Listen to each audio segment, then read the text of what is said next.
आज हम फराली आलू टिक्की बनाएंगे और इसका जो टेस्ट है ना, ये कसम से कह रहा हूँ एकदम ही ज़बरदस्त आता है। और ये बनाने में भी बहुत ही सिंपल है।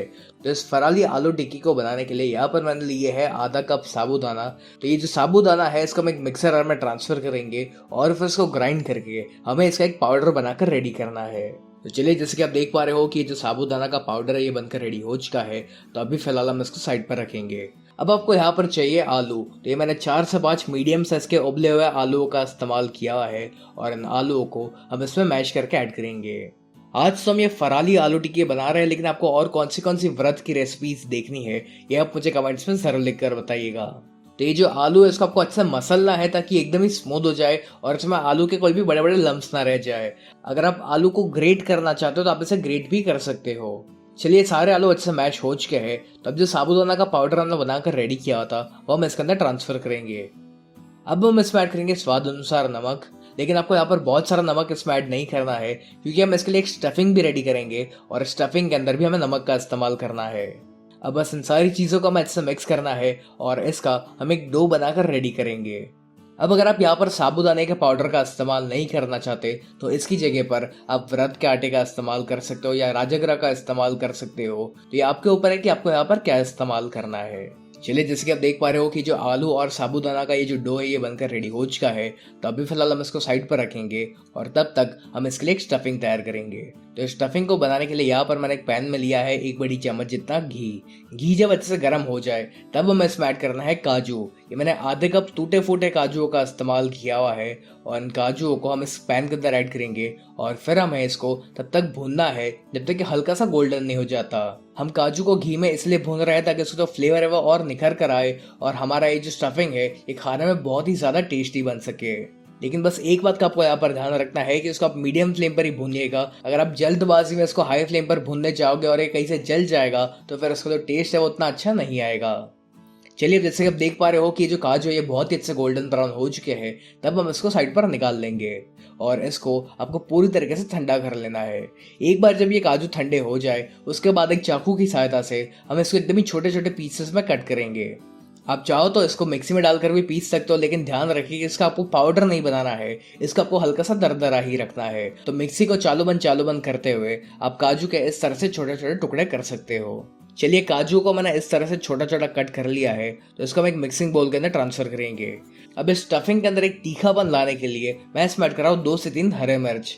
अगर आप व्रत के खाने में हरे मिर्च का इस्तेमाल नहीं करते तो आप इसे स्किप कर लीजिए। अब हम इसमें ऐड करेंगे 2 बड़ी चम्मच जितना डेसिकेटेड कोकोनट यानी कि नारियल का बुरादा।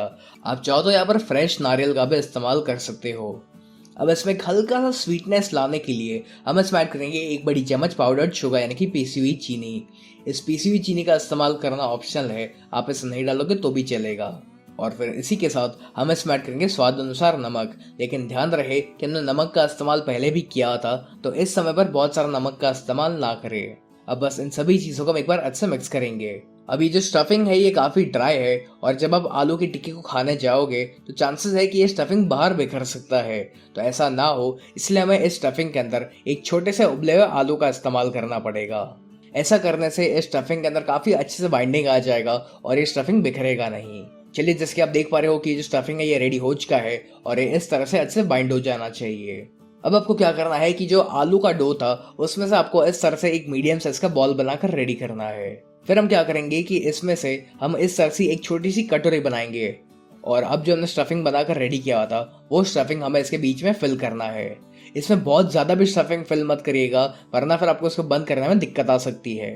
तो इसके अंदर आप यहाँ पर तकरीबन 1 छोटी चम्मच जितने स्टफिंग का है इस्तेमाल करिएगा। और अभी जो आलू का डो है इसको हम हर तरफ से अच्छे से बंद कर देंगे। और फिर आप चाहो तो इसको इस तरह से एक गोल शेप भी दे सकते हो या फिर इसको फ्लैट करके आप इसको एक टिक्की का शेप भी दे सकते हो। चलिए, जो टिक्की है ये बनकर रेडी हो चुकी है और ठीक इसी प्रकार से आपको बाकी सारी टिक्की को बनाकर रेडी करना है। इतने क्वांटिटी में से तकरीबन 10 मीडियम साइज की टिक्की बनकर रेडी हो जाएगी। अब उसी पैन में हम ऐड करेंगे 2 से 3 बड़ी चम्मच घी। आप चाहो तो यहाँ पर तेल का भी इस्तेमाल कर सकते हो, लेकिन ये जो टिक्की का फ्लेवर है वो इस घी में ही काफ़ी बढ़िया आता है। अब हम एक एक करके टिक्कियों को इसमें ऐड करेंगे और फिर आपको इनको मीडियम फ्लेम पर तब तक भूनना है जब तक ये हल्की सी सुनहरी यानी कि गोल्डन नहीं हो जाती। देखा जाए तो इन टिक्कियों को पकने में उतना ज़्यादा टाइम नहीं लगेगा, क्योंकि जो आलू है वो भी उबले हुए हैं और जो अंदर का स्टफिंग है उसको कुछ पकाने की ज़रूरत है ही नहीं। तो फटाफट से आप इसको मीडियम फ्लेम पर ही पकाइए और इसको अच्छे पकने में मुश्किल से 2 से 3 मिनट लगती है। थोड़ी देर के बाद आप इन टिक्कियों को पलट लीजिए और जैसे कि आप देख पा रहे हो कि क्या बढ़िया सा गोल्डन ब्राउन कलर आया है इसके ऊपर। और ठीक इसी प्रकार से हमें इसकी जो दूसरी साइड है इसको भी अच्छे से सेकना है। चलिए तकरीबन 3 मिनट हो चुकी है और जो टिक्की है दोनों तरफ से अच्छे से सेक चुकी है, तब हम इसको बाहर निकाल लेंगे और इसी तरह से आपको बाकी सारी टिक्की को बनाकर रेडी करना है। ये लीजिए हमारी एकदम ही टेस्टी फराली आलू टिक्की बनकर रेडी हो चुकी है। ये बनाने में जितनी आसान है उससे कई ज़्यादा ये खाने में टेस्टी बनती है। तो एक बार आप इसकी रेसिपी को ज़रूर ट्राई करिएगा।